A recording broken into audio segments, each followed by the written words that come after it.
Hello and welcome to the Small Business Development Panel presentation by the County Library. We are the Small Business Development Center, and we have alongside with us today some of our subject matter experts, our consultants, and service providers in our community to better serve the entrepreneurs and the business owners with questions and concerns, and to give you an overview of the services that we offer that are no cost to you. I would like to introduce myself as Wynne Briscoe, the Regional Director for the Small Business Development Center Southern Region, and a presentation of our services.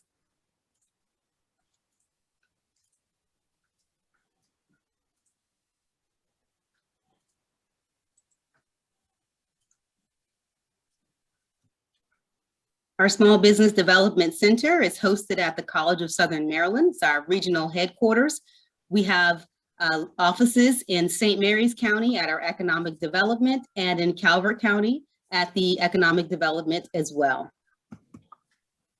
Brief overview and summation of our services is that we offer one-on-one business consulting, seminars and workshops, technical help and research, Sbdc Net, which is a great resource website for research and reference information.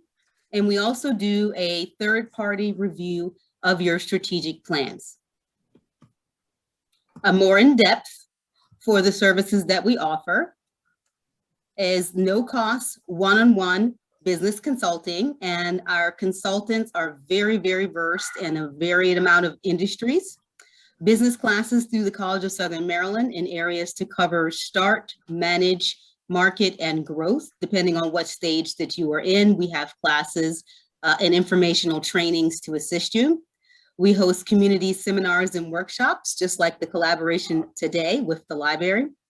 We have subject matter experts in all major industries, if not just in this region, but throughout our state of Maryland from our Maryland Sbdc network. Our technical help, industry research, and resources we provide to you, again, still at no cost. We offer strategic business planning, cash flow planning, and loan documentation review, assistance with your permits, regulations, and governmental compliance, especially if you're looking at a physical building location, strategic marketing. Your planning and your target audience research is always key from a marketing perspective. There's no business that outgrows realigning and honing in on their marketing. Your staffing needs. Human resources, employee documentation and advisement, accounting, inventory management, and database management if you're looking at software and tools to be able to assist your business. The creation of systems, tools, and processes to better refine your business to help you grow. In COVID, we have seen quite a bit of diversification of products and services, as well as new product development and new industry sector advisement.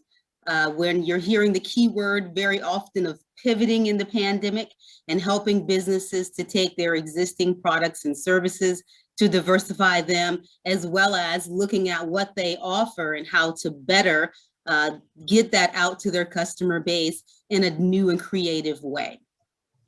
If you're looking at investors, we assist you with your business pitch and promotional assistance. We have a technology team within the state of Maryland, so we assist you with technology, software, and hardware advisement and support. If you are looking at a physical building location, we assist you with merchant and tenant documentation.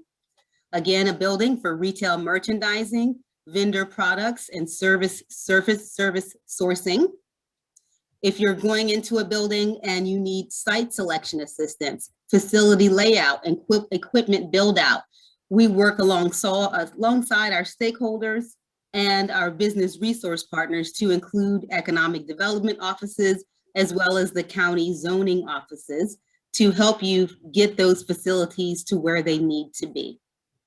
Your management consulting and your CEO accelerator training is something that is offered through our state of Maryland training for the Small Business Development Center when you are a seasoned business and you are looking at growing further, minimizing your overhead even more, and how to really increase your margins. We work with those really skilled business owners to help them grow.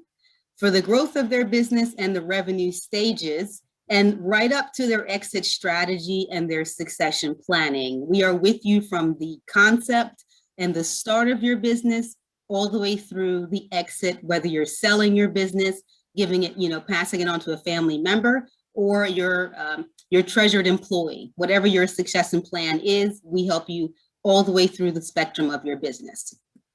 Your next step is to connect with us. I'm going to be introducing our consultants. We have a primary consultant, one in every county, Charles, Calvert, and St. Mary's County. And we have on a new assisting CARES Act grant-funded subject matter expert consultants as well.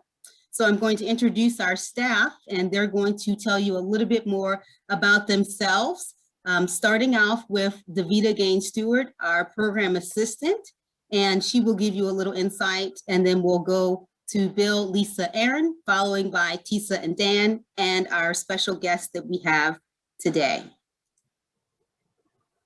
Good afternoon, everyone. As Wynne stated, my name is Davita Gaines-Stewart, and I am the program assistant and training coordinator. And as Wynne would refer to my position, it's a gumbo position because I kind of cover quite a few areas, and some of those areas are training, marketing, all things administrative. And so if you call the office or reach out to us via email, I would be the person to that you would talk to first and triage and figure out who to match you with, and I'm happy to do so. So again, my name is Davita Stewart, and feel free to give us a call. Hi, my name is Bill Hitte. I'm the business consultant primarily based in Charles County. I have clients in all 3 Southern Maryland counties, as well as Anne Arundel and some in Prince George's. I've been an Sbdc consultant for 20 years now, that followed a 20-year banking career. So my main focus typically is on the finance side, buying and selling businesses, expanding, small business management, all that kind of good stuff. We cover the whole gamut. We're much better talking to you before you get started, because it helps you get your feet wet and make sure that you're along a right path to start off with. So take advantage of opportunities out here from a lot of the specialists and from the generalists like me out here. Thank you.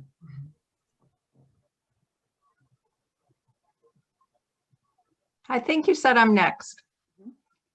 So I'm Lisa Colavito Creason. I've been with Small Business Development Center for 5 years. I was a co-owner of hair salons in upstate New York for 23 years and have spent much of my career in marketing and sales, consultative sales, and am currently pursuing my master's degree in business administration and marketing.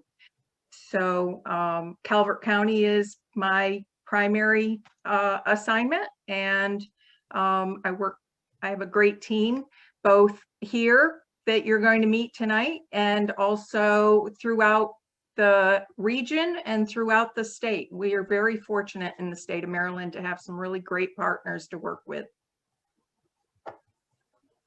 Hi, everyone. I'm Erin Harrigan. I'm the St. Mary's County business consultant. I come to Sbdc in the last 6 months with 25 plus years in corporate America in business development, project management, and client account management. My expertise also lies in writing, blogging, podcasting, communications, as well as e-commerce and online businesses, which has been my space for the last 10 years.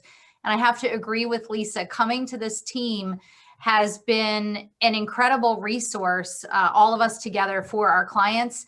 And sometimes what we have you do may seem hard and may seem like a lot of work to you, but trust me, we've all done it, and we just want to set you up with the strongest foundation possible. Good afternoon. I am Tisa J.D. Clark. Also, as Erin, have been with the region for approximately 6 months. I'm a CARES-funded business consultant with my expertise lying in government contracting and construction. I am the owner of a construction company here in Maryland, based out of Prince George's, D.C., that serves 10 counties, the district, and Northern Virginia. Also a government contractor after myself at the federal, state, and local levels. And so it's just an honor to be able to be a part of this team of dynamic individuals that have a plethora of knowledge. I'm constantly amazed at how much they know, and it is truly an honor to share with all of you how to navigate through the government world and anything related to construction in commercial, industrial, or residential.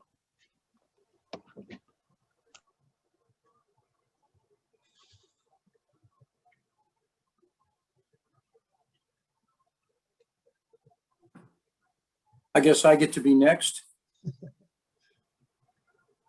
Miss Tisa, Dan? bye. My name is Dan Lebarczyk. I'm not sure if I'm in the big screen because I see Wynne in my big screen. I was also brought into the CARES Act. I'm a hospitality retail specialist. My experience is 40 years in business. I've owned hotels, restaurants. I'm a chef by profession originally. I serve St. Mary's, Calvert, and Charles County, keeping in mind that we, as the specialist, are assisting the actual consultants, such as Erin. You will find that we have a large amount of knowledge. Do we have enough for every single person? I'm not going to answer that yet because I haven't found anybody yet we couldn't help. The big thing about this team is they're incredible, okay? The other big thing about our program, it's free. In the hospitality industry that I worked in for years, nobody believes it. I've been going around to people, and when I get finished my pitch, I've already told them when I said hello that it's free. They look at me and say, how much is it going to cost? So everybody out there should be stepping up to the plate. They should be getting involved with the Sbdc because there's nobody giving you free services. I could tell more about myself, but I think I'd like to brag on our group that we have here. Bill is incredible. I've only been working with him for 6 months. Wynne is tireless. The other people involved, Lisa and Erin, again, if you ask, they find answers. I sometimes feel like the stupid one in the group because I don't do computers as well as they do. But let me tell you, they've pushed me through. And I'm happy to work with you. If you have a restaurant, catering business, anything related to those areas, that's my forte. I spend more than a minute with you. Yesterday, I tied up 4 hours with a customer because they needed some help. And I said, okay, let's do it. So this group is not afraid of working with you. So don't hesitate. That's my pitch. Thank you so much, Dan. And now we'd like to introduce some of our most favorite service providers that work alongside with us, as well as they are trainers in some of our cohort courses. So I'd like to introduce Sandy, Tiffany, and Edsel. Good afternoon, everyone. I'm Sandy Dorsey with Sims Mattingly Insurance. I have 31 years of experience in the insurance arena.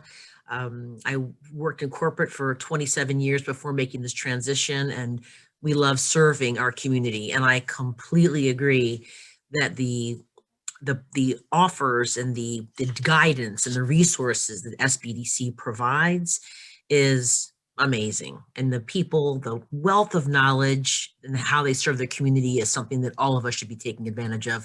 And I agree, supporting and participating in. So 31 years of experience in insurance, serving locally, but we serve Maryland, DC, Virginia, Pennsylvania, North Carolina, et cetera, 12 states in the District of Columbia. And we do so proudly to take care and provide service for each customer, each family, one at a time. I want to turn it over to our next presenter. I'm not sure who you mentioned. Would that be Tiffany? Hello, thank you. Good afternoon. My name is Tiffany Davis. I am the CEO and president of Washington Accounting Services. We are an accounting and tax firm located in Southern Maryland, but have clients across the globe, actually. We've been in business for this year 14 years.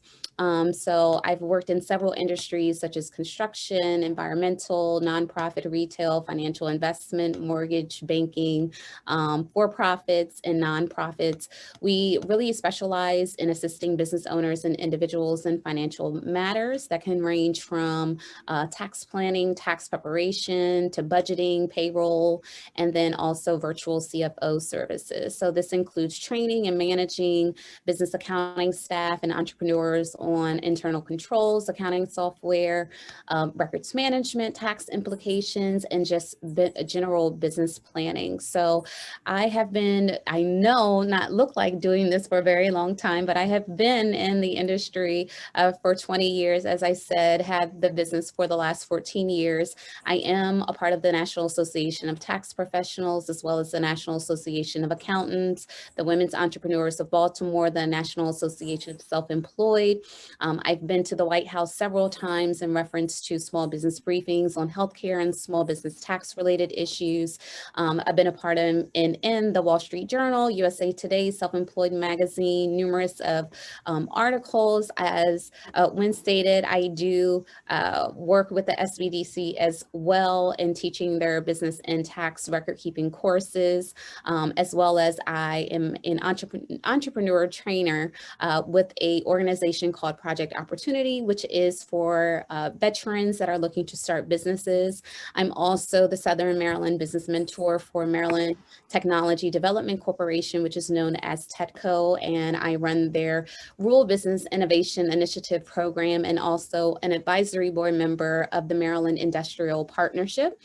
I'm also an adjunct professor at the College of Southern Maryland teaching economics business courses, as well, and working with the college's workforce development and doing bookkeeping principles, payroll administration, and QuickBooks certification. So I am super happy to be here. I am also a testimony to Sbdc, was one of the first places I went to. Kudos to Bill, been knowing Bill for a very long time, and starting my business, and is part of the reason why I have been so successful. Thank you, Tiffany. Becky, we'd like to turn it over to you as we have introduced our team and our services overview. If there's any questions, we'd love to be able to answer them now. Edsel Brown. Oh, I apologize, Edsel. Oh, I gotta get my handkerchief out. I so apologize. No problem. Yeah, my name is Edsel Brown, and I'm the principal of the law office of Edsel and Brown Jr. I served at the Small Business Administration. I'm like Tiffany. I can't believe how long that was, for just under 29 years. I served in the 8A program, Small Disadvantaged Business, Small Business Innovation Research Program, and the Small Business Investment Company Program. So I've got a pretty good track record from SBA. I'm also an accredited small business consultant. My practice is focused solely on small business and entertainment. And again, for our purposes today, I'll leave the entertainment off. But I do general consulting for small business and issues that follow, as well as developing agreements and handling transactions and negotiations for small businesses. And of course, I also do copyrights and trademarks, and that puts everything that I do sort of in a nutshell. I look forward to the questions. Thank you, Edsel. And now we'll turn it over to the library staff. Okay, thank you guys so much. Sorry, Thank you guys so much for joining us today. I am so excited to have so many experts here for our participants.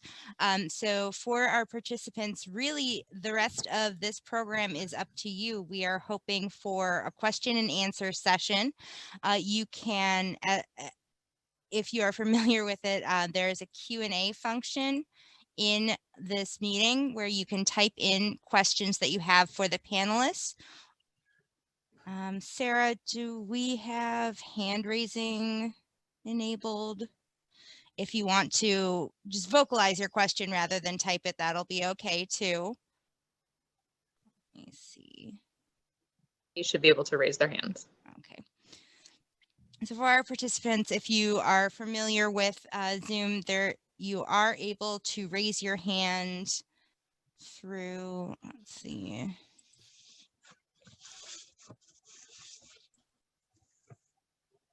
If you have a question all right, we've got one on the Q&A. Panelists, can you see the Q&A as well? Otherwise, I can read them out. This one is from Yolanda. It says, Tisa, did I just see you on an SBA Black History panel last week? Absolutely, Yolanda, you did. I was actually very honored for SBA to have me as part of their Black History Month event. I was on a panel with 3 other very dynamic and successful African-American business owners, one in facility support, another one in logistics, and another in IT. So it was a true honor to be able to share experiences of how we pivoted, and more importantly, the services that SBA offers as a whole. We also have a question in the chat from Eric. Will the slides be available for us after? If not, can you show the slide again with everyone's contact information, please? Yes, I can do both. I can bring that slide back up. You can do a share screen.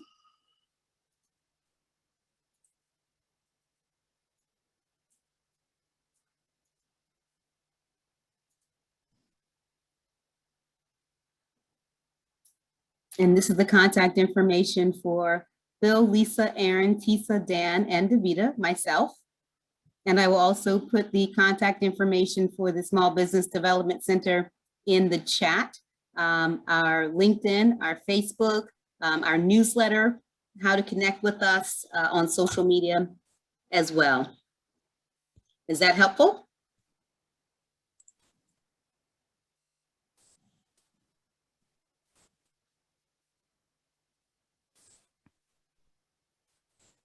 All right, we got to thank you.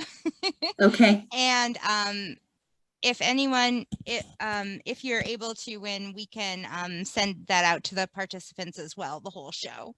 Absolutely. So you guys, anyone who is here right now, look for a follow-up email after we have finished. All right, I'm gonna unmute Yolanda.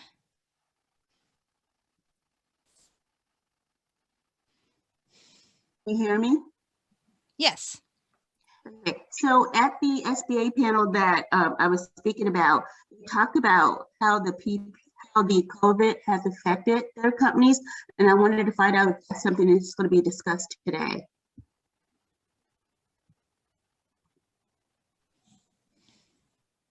Wynne, do you want me to take that or you want to take that? Yolanda, I'd like to know specifically, are you looking for a specific industry or how all businesses that we have encountered? We can each speak to that, actually. I think let each consultant, as well as each service provider that is on, maybe speak to their experience of how they are active business owners, maybe how they have been impacted by COVID as well. Would that answer your question?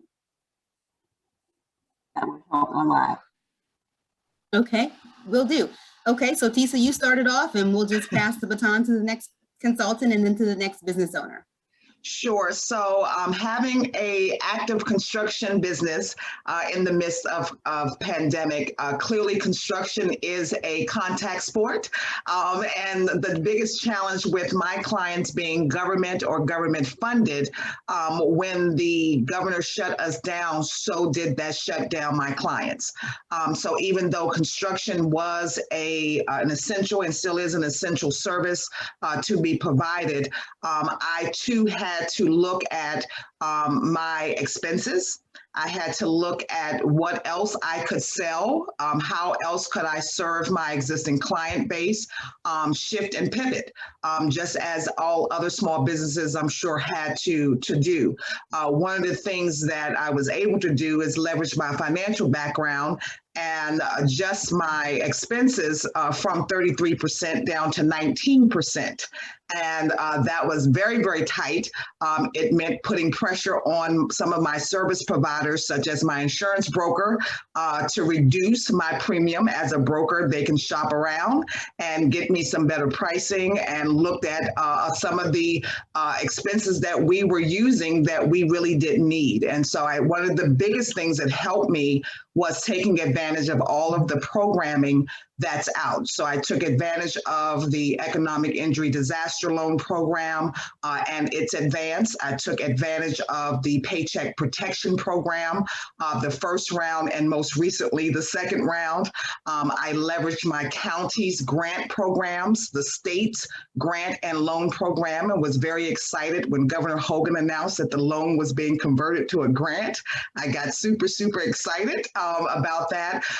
And I continue to look at different types of grants and other programming that's out there. And I also am an Sbdc client in addition to being a consultant. So I've had to reach out to my consultant to look at better ways to pivot.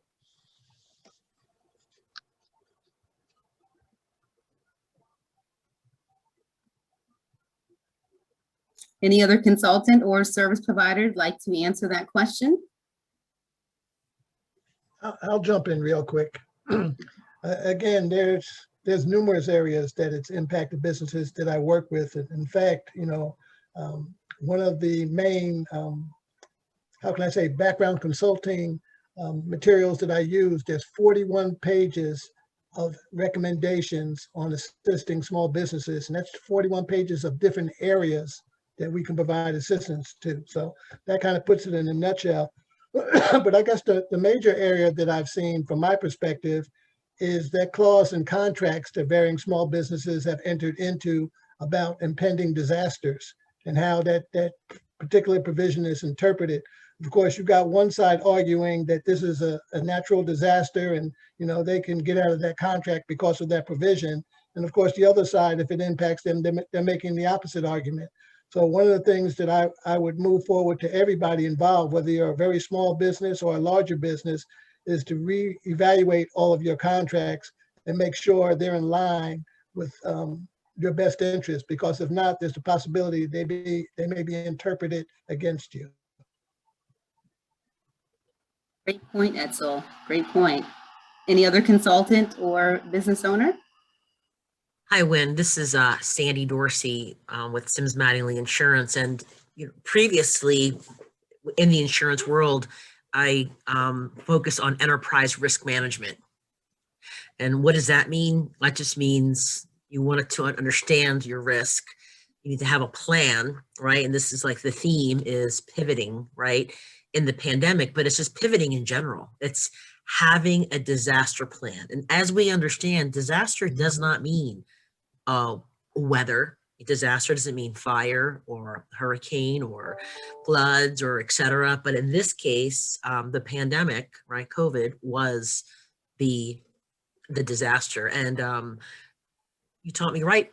Also a pupil of Wynne, it's you have to have a plan, and your plan is a living, breathing entity that you need to adapt to that. Even the best written business plans, enterprise risk management, disaster recovery plans, I'm sure was not prepared for what presented itself in 2020. So the plan and play and having it be flexible. What we use, I think that some of you mentioned this, Tisa, you mentioned this about your insurance and working with an independent agent that can, you shouldn't be bogged down with shopping your insurance. You should trust that with an independent agency that has markets to all different kinds of carriers so they can shop that for you. You're busy in your law practices and with your accounting practices and your construction company, that you don't need to be bogged down with those additional responsibilities. So that's, we do that for you, and we shop it for our customers, personal, commercial, life, all lines, all businesses. We take that away from you so you can focus on your business. And some of those things that you might want to focus on are kind of now, like for workers' comp, you have employees. let's say your comp fluctuates, right? You have employees, you disengage employees, they're there, they're not there. There are some workers' comp programs and companies that you can pay as you go versus the peaks and valleys of having a pandemic or an event or something that stops or ceases or restarts, in order for you as a business owner to budget your expenses and go along with that process monthly, not quarterly, not annually. Thank you. I'd like to piggyback on what she just indicated. I think that's outstanding, the emergency plan and being prepared for an emergency, because again, this pandemic is what, once in every 100 years, basically it's happening. But we could have another disaster tomorrow, which has the same kind of impact on your business. And I think it would be very important, while we're starting to head out of this pandemic, that we keep our focus on some of the things that we need to do as small business owners. And like she's saying, you need to reevaluate your insurance and everything else. But also you need to touch base with the Sbdc, as well as your accountant, your attorney, and other professionals, because you can only see from your point of reference. You don't know what you don't know. So now's the time to get that fine tuned and to tap into the resources that you have available while it's a priority. Absolutely. Anyone else? I'll throw something. Oh, I'm sorry. Go, Bill. I'll throw something out real quick. I think a lot of my clients are experiencing information overload. Things change so quickly. I know when we first started all this stuff, just on the grants and the program side coming from the federal side, April, May, and June, stuff was changing every 10 minutes. And even with today, with the adjustments in the PPP that were announced last week, there's stuff still changing every couple of hours, it seems like. And Edsel's not going to nod his head because Edsel has a background in some of that stuff. But it's interesting. I mean, while we were talking, I just got an email from SBA that talked about the PPP program being for exclusively for businesses with 20 employees or less. Well, it's not true. It's actually 19 or less. It's under 20 right now. So they're even sending out information that's not even correct. So but just because things change so quickly and the guidelines change so quickly, you really have to, it really proves the adaptability. I'm amazed at a lot of my business owners that are still doing okay, surviving and managing all the information that they have to go through. Between money is only one piece of it. The management and staffing and all the other stuff that you have to do. Tiffany and I can sit here and have conversations about numbers all the time, but you still have to run your business. And that's the real big challenge when it comes out there. And again, there's just so much information out there and you're not sure exactly if today's comments are the same as what they were yesterday. And that's where you really got to make sure that you get connected with somebody that you can pick up the phone and call or drop an email to and say, hey, I just need an update because I'm not sure about. And I get about 15 of those a day right now. So, what happened yesterday? Because I heard something. And, I got an email from the SBA that says 20 and under. Am I eligible? No, you have 20 employees. You're not eligible to apply. So, it's just entertaining. Anyhow, enough said. But again, find a trusted source that gives you the information that you need and try to stick with it, because they'll do the homework for you. I'd like to throw in a little thing here. Well, first thing is, in all my conversation before, I didn't recognize Ms. DeVita as well as I should have, because she's our star that keeps us going, by the way, for everybody that needs to know DeVita. She makes us work in the background. One of the things that I've noticed dealing with my clients and friends who are in the hospitality industry, the restaurant industry, it's one of the hardest hit. Everybody knows, everybody's talked about it. Everybody's talked about the labor cost and, minimum wages and things. But I think in this whole pandemic, if anything comes out of it, it should come out, the power is in numbers. Small businesses need to work together. Small businesses, no matter whether you're in the hospitality business, the insurance business, the construction, the small businesses who come together with each other and communicate are going to be the ones that come out of this strong. They're going to be the ones that refer business to each other. I have nothing against the big guys because, hey, they employ a lot of people. They do a lot of good things for people. But it's the little guys who get forgotten. It's the little guys who don't have the strength because they don't have the numbers. They're the ones that need people like Bill, people like Edsel to be out there when they need something. And I think one of the things with this particular type of meeting that we're having is I'd like to see those kind of things come out, pass the word to your friends. The Sbdc is out here, pass the word that they need to be shopping small, helping the little guy come up back to where it's going to be. We're going to be another year before, at least my opinion, is we'll be another year before this thing starts getting where it needs to be, that people are feeling comfortable. Look around your neighborhoods and see how many people still don't go out to the store. They send one person out of the family, that kind of thing. I know it's happening to my family who live up in the Baltimore area. Okay, so I would just like to say that we just need to help one another. The power is going to be in the numbers of the small businesses that do work together. And I'm doing everything I can do to try to help the restaurants open their doors to new ideas. You know, it's like Tisa says, you have to be able to figure out another way to be able to keep your business going.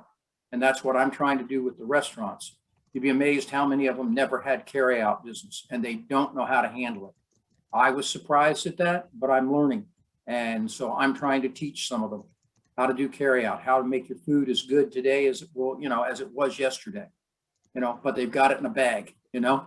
So these are the kind of things. Let's support each other and make these things happen. That's all I got.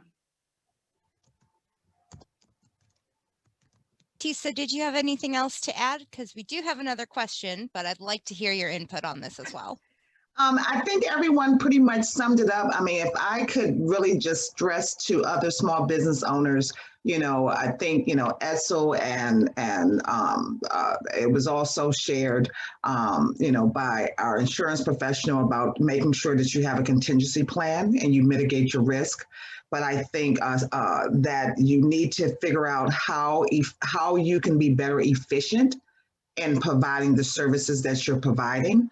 And you definitely have to be flexible because just as Bill stated, you know, day to day, the rules are changing. I mean, literally, the rules are changing minute by minute. And so you just have to kind of, you know, learn to smile and chuck it off and just know that you're not alone. You know, you're one of many and we're all going through the same thing, and figure your village. And Sbdc Southern Region is truly a village that can support you as you have to navigate.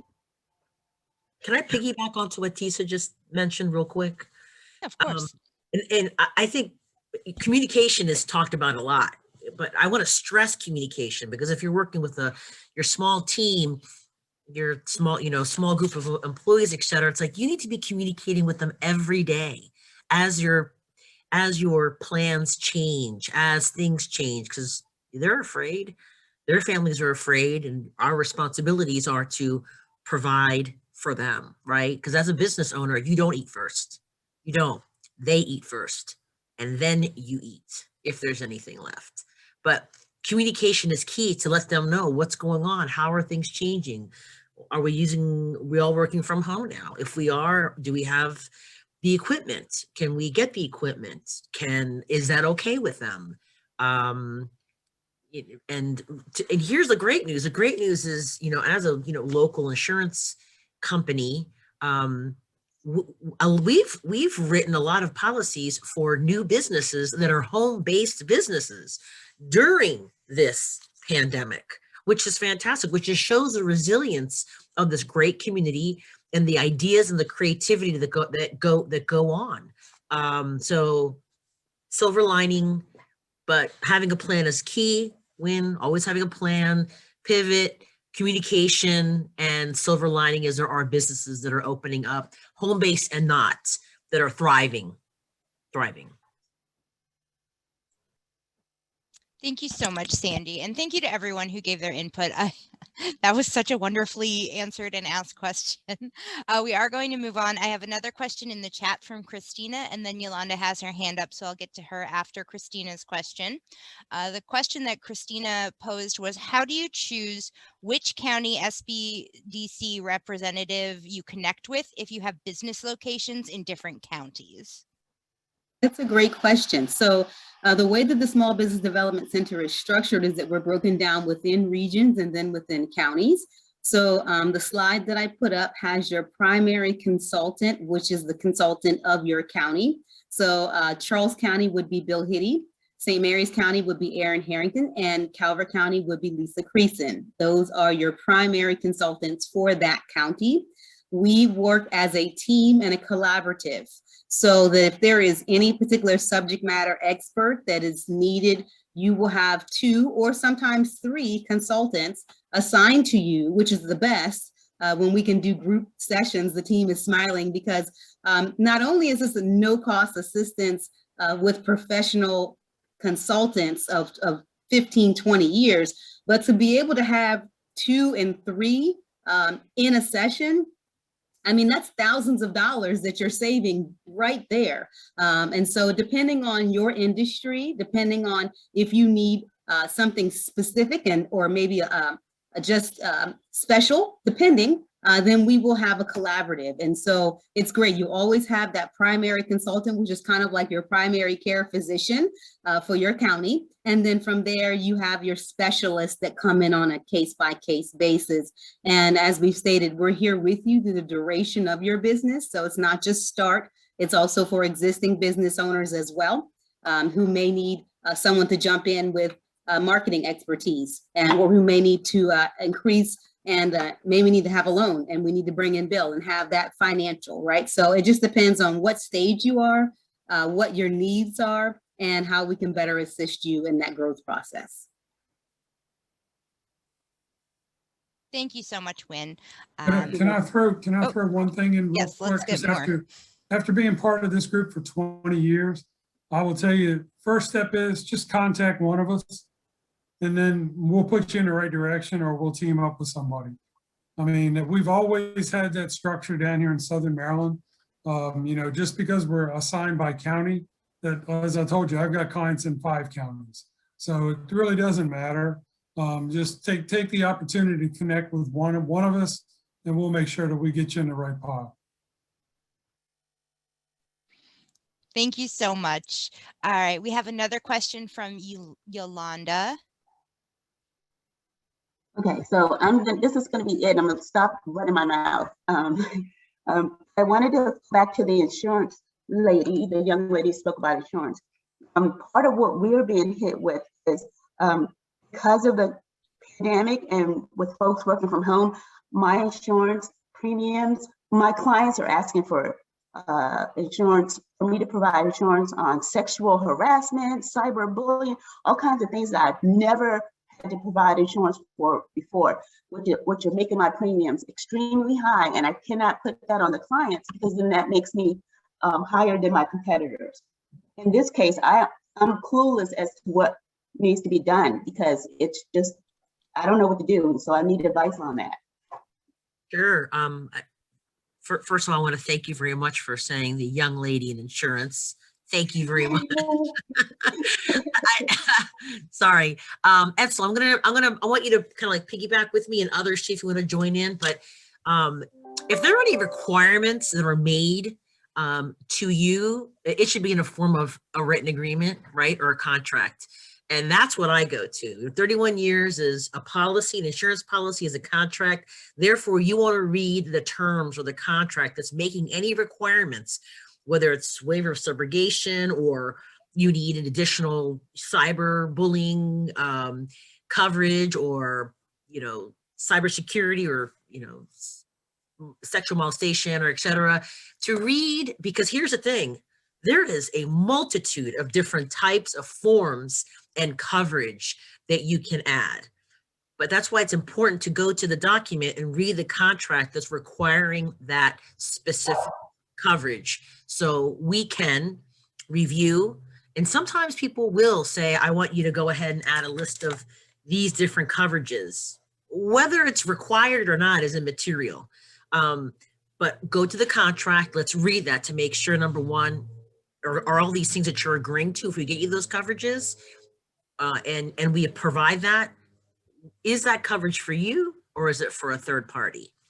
Edsel, can you go ahead and piggyback or help me out a little bit on the legalities of contract requirements, coverage, and when those policies engage? Well, one thing I'd like to get a little bit more information on. First of all, what kind of business are you involved in? Okay, can you guys still hear me? I don't know if I'm still muted I or can hear not. you. Yeah. Okay, so my company, we provide business solutions, and that includes relocation management and transition logistics and those type of things. So my client in this case is the DC Public Library. So with the libraries being closed and new libraries not even open to the public yet, I'm being asked to carry these different premiums insurance things for libraries that are not even open to the public. So I gave them pushback because this is coming from the office of, I don't know, some DC office. I'm giving them pushback, but then they're saying, no, you got to provide it or you can't perform the service for us. Well, I guess the first thing I would ask is, Sandy kind of already touched upon it, is what is in the agreement that you have now? Because they can ask you to do it, but what is in your agreement? I mean, if there's some provision in there that, you're liable for it, that's one thing. But if they're just saying it using the fact that they have a bigger stick and put the pressure on you, that's a whole different ballgame. So I would go through your contract with a fine tooth comb and see if you can find that specific language in there or something that refers to it. Because again, that's why I was saying I got 41 pages of different things to deal with under this pandemic. And a lot of times this wasn't even thought of. So they might just be trying to cover their rear ends. So again, it's kind of basic, but you need to review that agreement or have someone review it for you and let them an attorney give you their feedback on where they think you stand. Okay, so if you guys can all provide your contact information, don't be surprised if I'll be reaching out to you guys, because I'm looking for answers and I need as much information as possible. But one other thing I may ask is, do you have any other clients similar to the DC Library? And again, it doesn't have to be an institution like that, but another client that's made a similar type request, because the fact that they may be the only one making that request may be saying a lot. So far, I've done 4 large projects with the DC Public Library, and this is the first time this request has been made. Right. And you mentioned that you're in the business relocation management, is that correct? That's correct, yes. Yeah. So basically agents and libraries and schools hire my company when they're looking to relocate from their existing location into either a newly renovated space or newly constructed location. They hire my company to perform all the services they have no time for. And that includes hiring the move company, which is not which would be a sub under me, but now I'm being hit like the movers are like working for me where they're not. They're subcontractors to me. But I have to carry so much insurance because of that. Because again, we're looking at if you're working around the public and you got movers and the movers are around and something happens, then you're liable. All of this back and forth. So if you guys can provide me with your information, I definitely will be reaching out for some one-on-one conversations. And we will be sending out the contact information to all the participants. So that will be sent out at the end. Yolanda, I hope your question was answered. I do want to move on because we have some other questions if you're comfortable with that. I am. Thanks so much. And I'm gonna shut up now. You don't have to shut up at all. Please keep asking questions. But can I just add one thing before we forget? One more thing. It's Yolanda, that might be a requirement if they are your employees. They might not know that you sub out the work. And if you were to pass along that responsibility over to all your subs, that would be required is a certificate of insurance to prove that your subs are insured, and then you're done. I asked that question. I did ask that question, and they were like, "Who signed the contract?" And I was like, "I did." They were like, "No, it has to come from you." And I'm like, are you kidding me? So yeah. Long story short, I got the job, I got the project, but I had to go through a lot of hoops. Sorry Yeah, about for what that. you asked for. And I hope, Yolanda, you did a change order as it relates to the change in scope if it was not in your original contract, that you did a cost increase change order based upon the increase of insurance you had to incur based on their recent requirement. That's easy. Absolutely, I had to. I couldn't afford not to. So yes. Awesome. Thank you guys so much. Thank you everyone for your input and thank you for the questions. We are going to move on. This was set in the Q&A from Amber Parker. It says, hello all. As a new business owner, I'm soaking up as much information as possible from you all who've been in business for years. You all have amazing experience in many different areas, and I have a meeting with Mrs. Creason tomorrow, and I'm excited for what I will learn. May you all please share a piece of advice that you believe is vital for business owners who are building from scratch.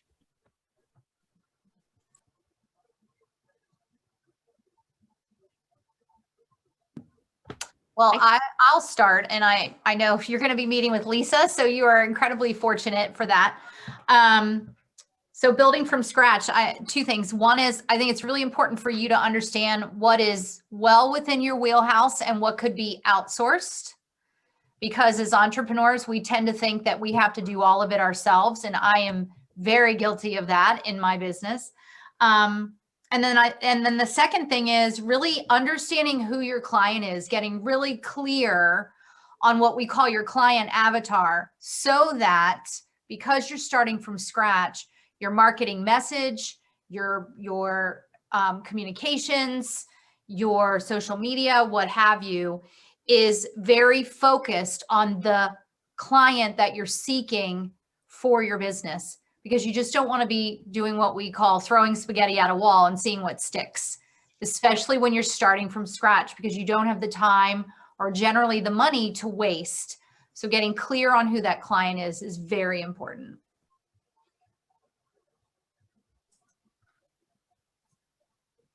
Lisa?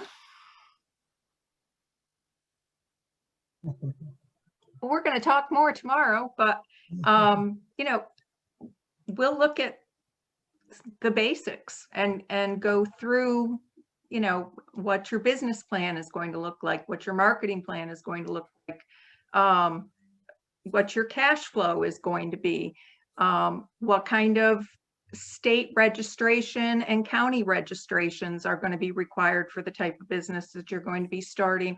So these are things that actually we have found are coming to light for businesses that we've been working with to try and help them get COVID CARES Act funding that they've lost sight of. So the foundations, the basics, we've actually been working through that with some of our long time businesses that have needed our assistance through this COVID. And so basics are important, fundamentals are important. And so that's where we always start. It's the boring stuff, but it will serve you well as you grow. And as a business owner that started from scratch, Lisa is spot on. One thing that I would give any new business, don't be afraid to ask for help, and don't be afraid to leverage the resources that are available. Sbdc is a phenomenal resource. As I mentioned earlier, not only am I employed by them, I'm also a client. And so literally, you know, when I first started my business, I tapped into Sbdc, I tapped into SCORE, I tapped into the Women's Business Center to get support. And even as I began to grow and scale, I went back to my business consultant and said, hey, let me bounce this off you. You know, I just used them as a trusted advisory team and still do. You know, here it is 13 years later. I still reach out to them. I still, even with this family, I'll ask questions about certain things when I'm not sure about things that I haven't come across to. So don't be afraid to ask for help. And you have help right here. You have help right here. We're here to support you. I have a quick question. Is the business just yourself, or you had some other partners with you?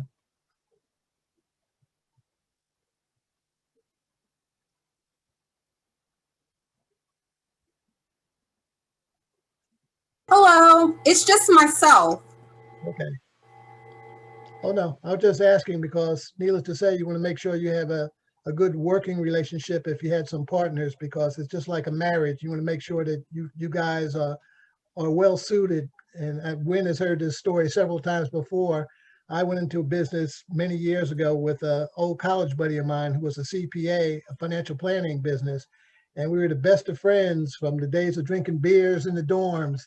And we had a major fallout with our business because we had entirely different philosophies in terms of running the business versus our friendship. So we had to kick the business to the curb to keep our friendship going. So, but it's just yourself, so you don't have that worry.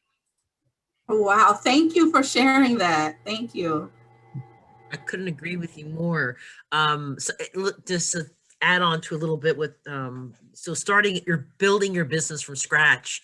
I don't want to sound cliche, but that strong foundation is critical. And the SBDC is going to help you fulfill and grow and create a strong foundation. They're going to give you homework and you're going to do your homework. And trust me, you will do your homework and you will come back and it'll make you stronger.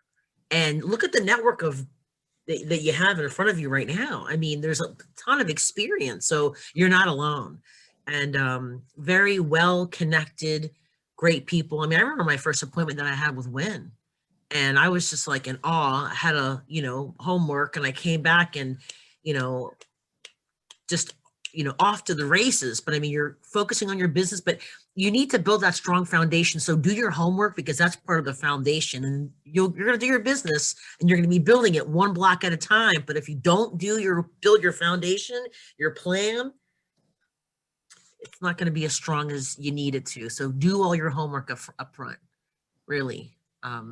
It's critical. And your trusted advisors that you have here, and have a network, like whatever line of business you're in. Do they have, is it a niche market? And, is there an association for that line of business that you are? Rely on that, because sometimes they will have insurance programs, specialty lines, markets that they will also provide for discounted prices that are built in. So I'm going to definitely say never stop learning. For those of us, we are all, I would say, on the panel of our panelists, over half of us are existing business owners and have been for many years. And so we practice what we preach. Not only are we existing business owners, but many of us are SBDC clients.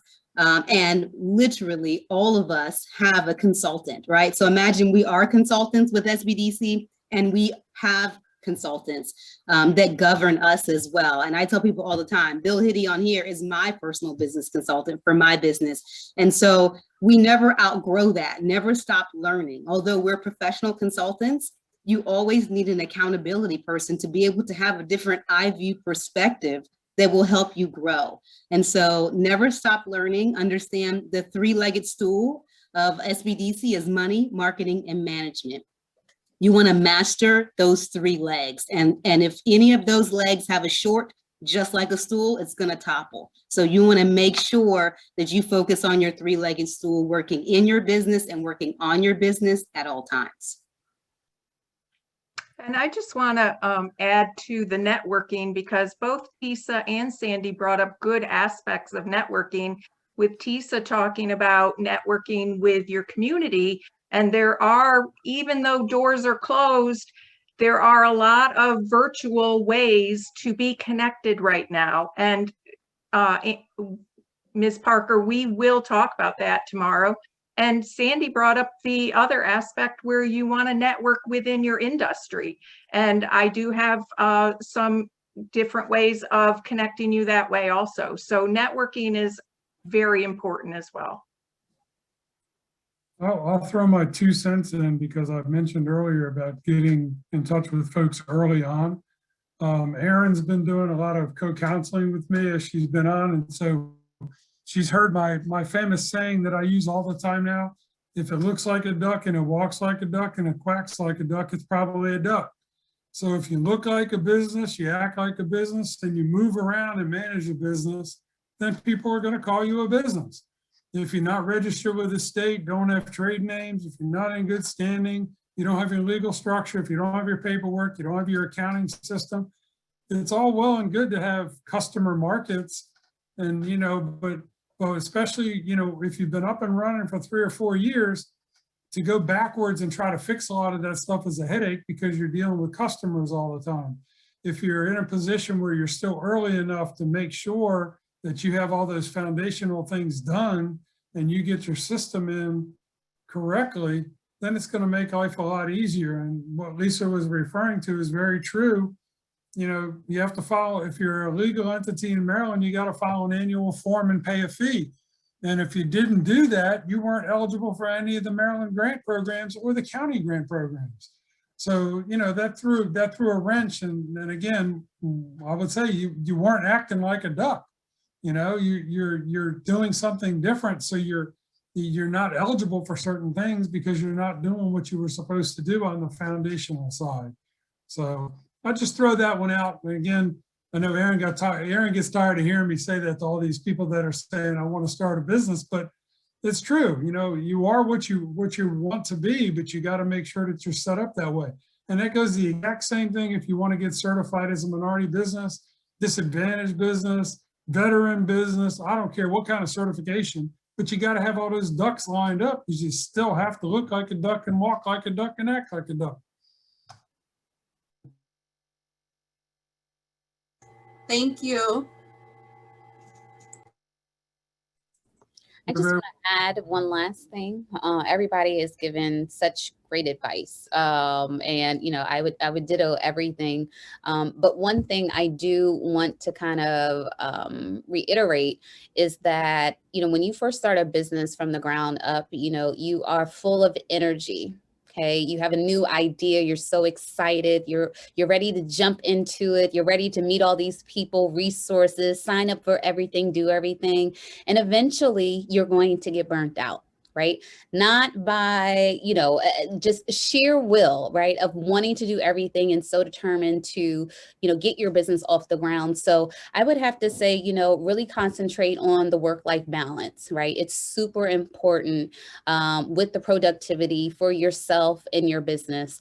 Also, be prepared to lose some family and friends that you never thought that you were going to lose. Right? It may be because they're jealous, right? I'm going to say it, maybe because they're jealous. It may be because you're not spending the time that you used to and your focus is something different and your goals aren't the same anymore. Now that you have a business, you say, maybe I want a yacht, I want a jet now, and they still want to, you know, ride around on a bicycle, right? Who knows, right? It could be super drastic, but be prepared for those changes as well. And no matter how successful, no matter how much money you make and those goals that you hit, the problems in business will never go away. Okay, it is new territory. Okay, you just have bigger, better, and badder problems, right? But with the experience and the time as it goes by, as you start to work in your business, you're going to start to equip yourself better and more with all the tools that you need to do it. So always remember why you started your business, why you're passionate about what it is that you do, whatever that is, because that's going to be what is going to motivate you to continue to work harder and be successful. Thank you. Thank you so much.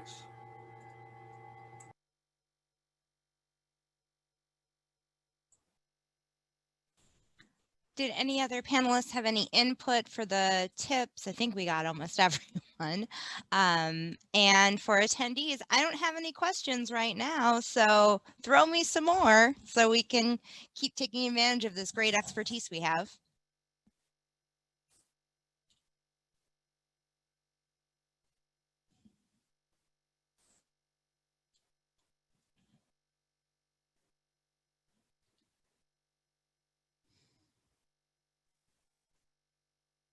Becky, while we're waiting for questions, I would love for everyone, I put in the chat the contact info for our social media platforms. The last link is our newsletter and business information. We send out a newsletter. Davita does a phenomenal job with that. It goes out every Tuesday.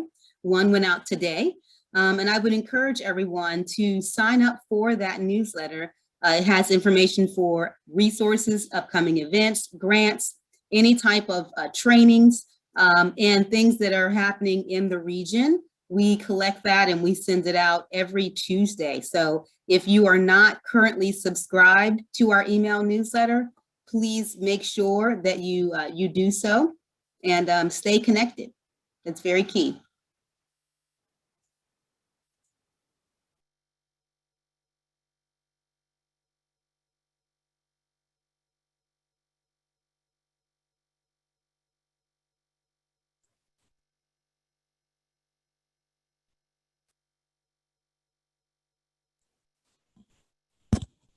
Well, I'm not really hearing anything, but we have everyone here. So I guess I have a question to the panelists. It was sort of touched on in our last question, but especially with, navigating the pandemic and trying to keep really abreast of all the changes, getting the newsletter is one step that you can take, but what are some other good steps that small business owners can take to not just make sure that they're getting the most up-to-date information and connecting with other small business owners? I feel like you learn a lot from the experience of others. So are there any opportunities that the SBDC offers for those sort of networking and connection? Yes, so we offer training that's web-based, and we also highly encourage you to connect with your local resources. So whether that's your local chamber, whether that's networking groups in your region, whether that's industry groups that are particular to your specific industry, because as Dan stated and a few others, you have associations that you can connect with that is your specific industry. So for you to know what the trends are, what the new regulations as things are changing, whether it's from a state, local, federal, or even pandemic related, you want to make sure you stay connected in those specific industries. Connect with the chamber if you're not currently a member of the chamber, St. Mary's, Calvert, Charles, or the Minority Chamber. We have 4 chambers in our region. Please make sure you connect, become a member, and get tied in with the resources that are here. And they're also meant to be an advocate for you as well. In Annapolis. So it's really key. Wynne, there's another question in the Q&A about a human resources person. You may want to take that. And then I noticed that Eric has something in the chat also. Yes, someone had a question about human resources. Yeah, the question from Christina is there an expert in human resources issues on this panel? And that would be like employee issues. So my question would be, is it human resources or do you need an attorney? Because I believe those are 2 different. Can you clarify?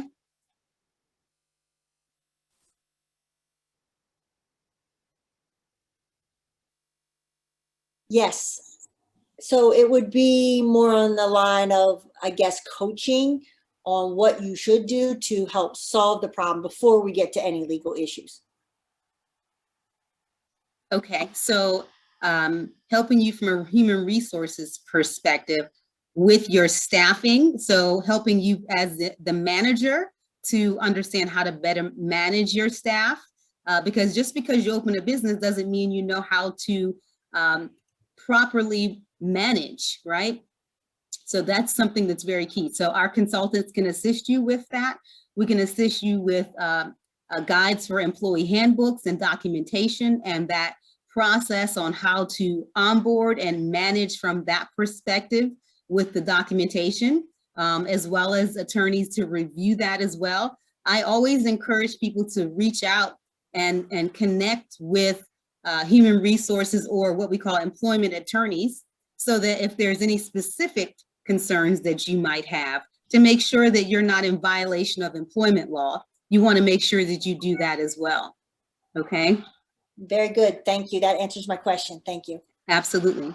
And I just want to add a little bit into that as well. And as far as, what Wynne said, it's definitely important to learn how to manage your employees, right? And a part of that is really understanding who you actually have, right? So during that interview process, doing personality tests, doing focused interviews, doing what I like to call the who interview, right? Who did they work for? Are you doing references, right? Kind of trying to set that tone before you actually have them come into the door. And then document, okay? Everything you do with your employees, something could be super small, but make sure that you document it.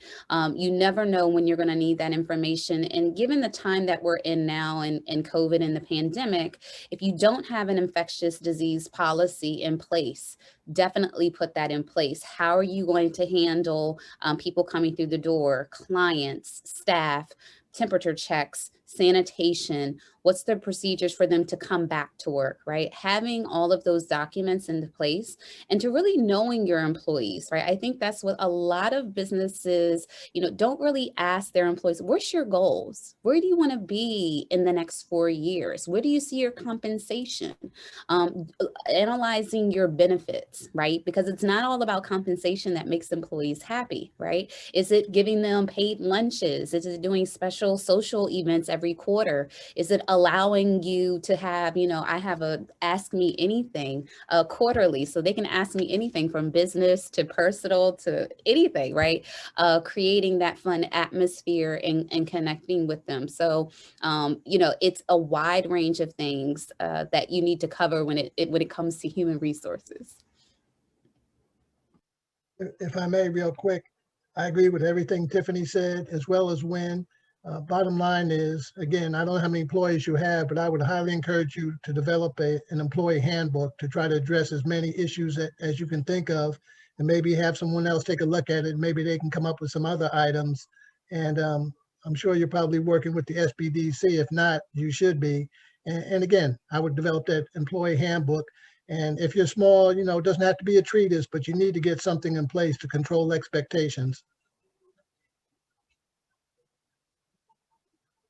And also for disciplinary actions, that's a part of your handbook as well. So again, as Tiffany says, everything needs to be documented. Expectations need to be disclosed so that there's no failure on either part, the management or the employee, because it is a two-way street. Did that answer your question? Yes. I wasn't sure I was still unmuted. So yes, absolutely. Great advice. Thank you, everyone. I suspected I needed to be where I was and you guys confirmed it, but great advice. And sounds like I have a lot of work to do. Absolutely. There was another question from Eric. Eric, can you give us a little bit more insight to your question? I think it says you want to own a business, but you're not sure what you'd like to do. Is that what you're referring to? Oh,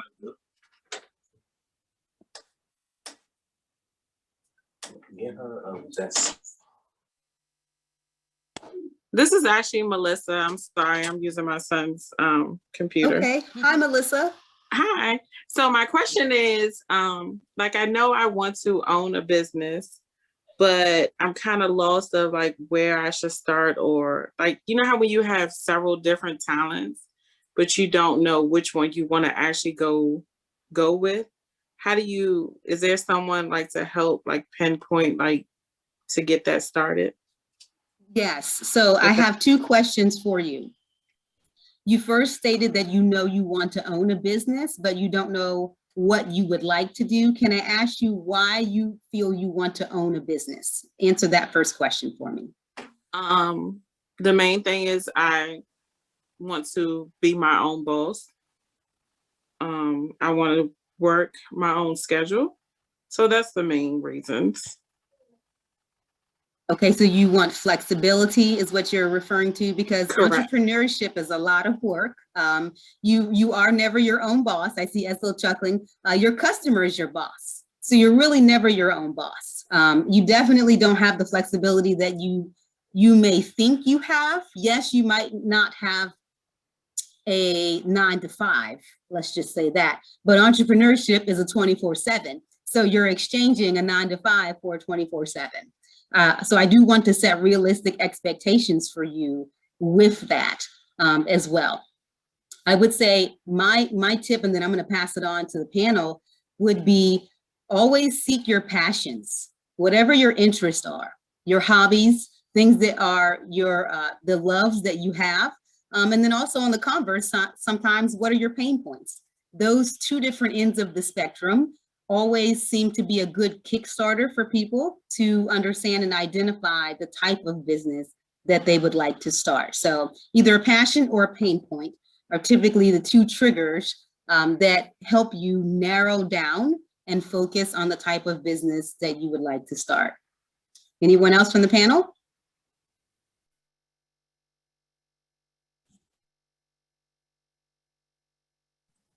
I'll throw 2 cents in. I actually love talking to people in your situation. I think the suggestion that I would do is start the basics, go into the training for our current Ready, Set, Go and or starting a small business. That'll at least give you the foundation of what the homework you think you need to do. It doesn't necessarily resolve what you want to do actually from a business standpoint, but it gives you a feel for what's involved in setting up the business. And it also allows you to walk through some ideas when you sit through like a business plan class as a follow-up to that. And again, all of our training right now is no cost. So, if you go through and they're all webinar based, you got lots of options. The SBA's got a great business plan webinar that's 30 minutes long, again, no cost. And I would really strongly suggest that you do a little bit of training ones first. That helps you narrow down. I usually call it like a funnel approach. You take all this stuff that's out there and you start narrowing it down based upon more information that you get. And follow up with what Wynne said earlier, you never stop learning. So, from that opportunity now, if you're not really sure exactly what you want to do, now's a good time to go in and get some of that groundwork done. And because it doesn't really matter what you end up deciding to do, it buys you some time, but you get yourself educated. And educated is not a negative term. Just get you information that's going to help you move forward.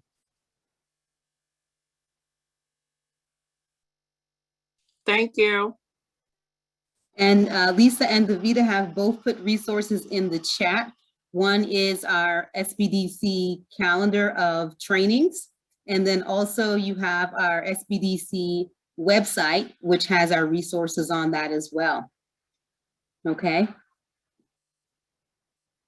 We have another question in the Q&A from Stephanie. Her question is, what are good resources for finding funding to start up a business in Maryland? What do you do if you're denied a small business loan or the repayment terms are too risky? So those are two different questions. I'm going to let Bill fill those. The easiest way to answer that question, to be honest with you, every situation is different. So I'm a big believer in sitting down with one of the consultants like myself, even if you're sitting down and going to talk to Tiffany, those type of folks that are familiar with numbers, to be able to go through and make a better assessment as to where you are and what the circumstances are. It depends on what industry you're going into. It depends on what amount you're asking for. There are a lot of depends on what your credit score is, depending on what the collateral is. There's just so many things that you have to take into consideration with that question. And that's why it's always helpful to be able to sit down and bounce some ideas off. Again, that funnel approach to narrow down some things and find out what it is you're actually going to do. So, I mean, even if you're looking at doing SBA guaranteed loans, you're going to be required to bring in at least 15 to 20% of the total project cost anyway. So, that's a given. Depending on what industry you're in, it may be a lot higher if you're trying to open up, and, Dan can cover his ears. If you're going to try to open up a restaurant, a typical lender these days is going to ask you for 30 or 40% cash equity because it's higher risk if you're not a franchise. So, again, I think just going back in and having conversations with folks. If you did get denied, again, it's helpful if we can talk before you submit an application, but I do get referrals from Ben, and I get people that connect with me after their decline. It's basically what's the reason for the decline.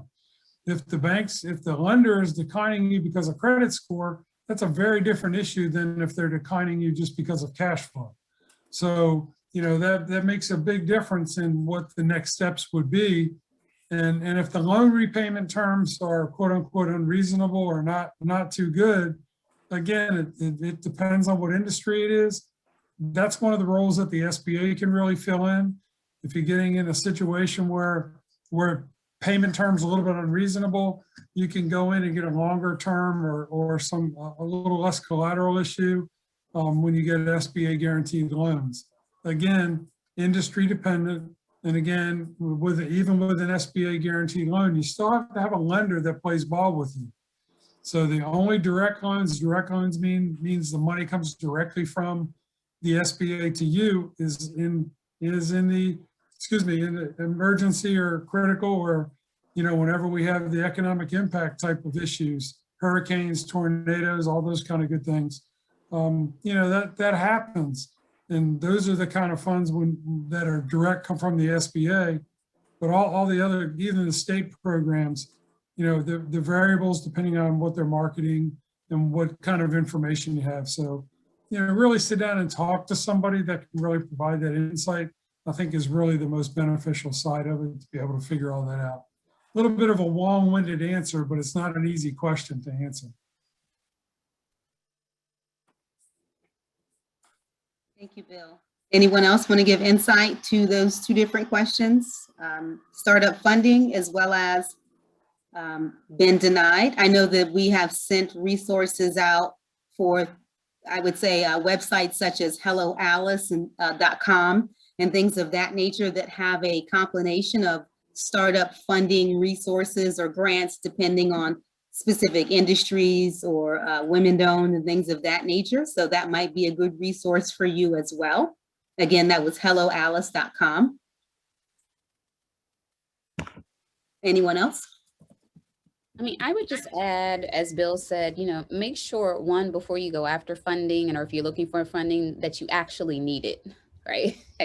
That's the first thing. A lot of people think they need money. And when you sit down and look at the financials or, you know, different ways that you can do things, and especially now with the pandemic, we've had to, you know, transfer to a remote environment. We had to use a lot of cloud. We've been doing a lot of things with nothing, right? But internet, right?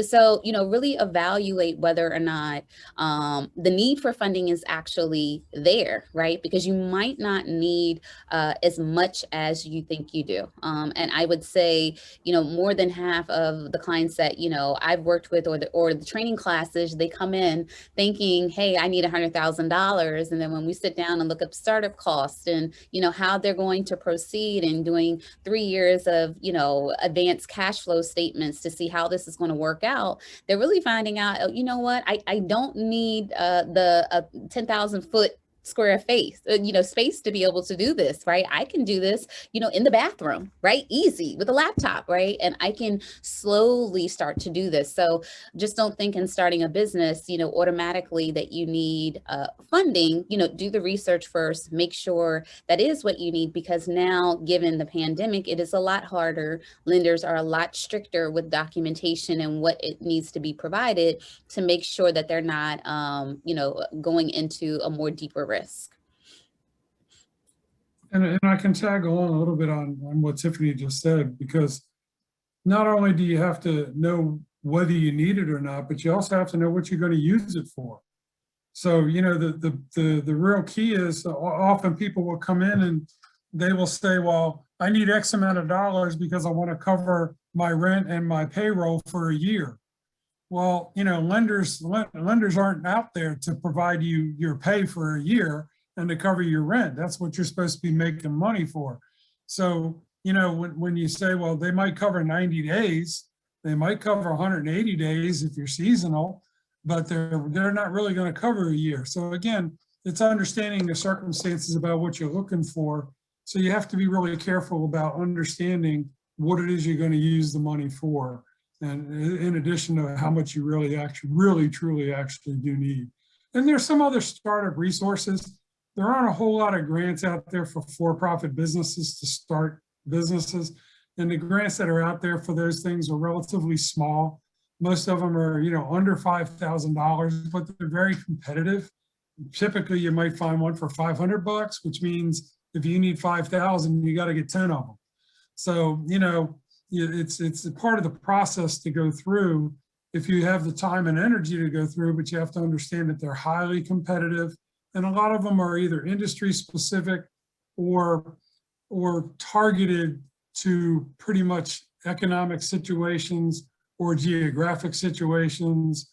And there are just so many different variables that are out there with that. So that's why I just say, again, sit down and talk to somebody that you can get some insights from for direction. I want to add to what Tiffany mentioned, and also Bill. It's a lot more expensive to insure brick and mortar than liability. It just is. I mean, you can have $1 million, $2 million, combined single limit policy to cover your liabilities, if you will, in whatever line of business. You add building and business personal property and things just got really expensive. So I agree with you. In today's age where individuals are working home-based businesses as well, or wherever they are living and just using the internet, their services that they provide, and covering them from a liability standpoint, a lot less, more, I would say, more, conservative and more aligned with starting your business, because you don't want to start in the red. I agree. Keep your overhead low. If you do not need debt, don't obtain it. I ask them all the time, if you don't have a consistent, stable income to repay your debt, then it's too soon for you to have debt. So please be mindful and keep your overhead low. Be conservative. And I love how this country was built, predominantly starting with home-based businesses, right? And then moving into a retail environment or a commercial environment. So we've just done that with the pandemic. We've gone right back to the basics, to what we know works, which is community and taking care of our customers, giving good quality products and services, but you can do that right from home if that's possible. So keep your overhead low.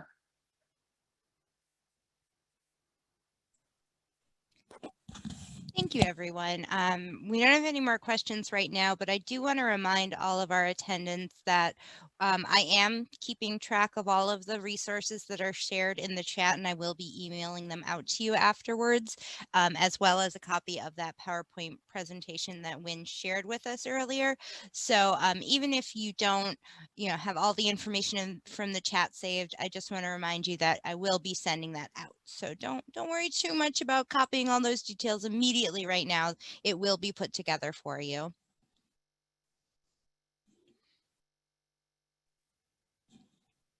Thank you so much, Becky. And we'll make sure the presentation goes out to you as soon as this video is done.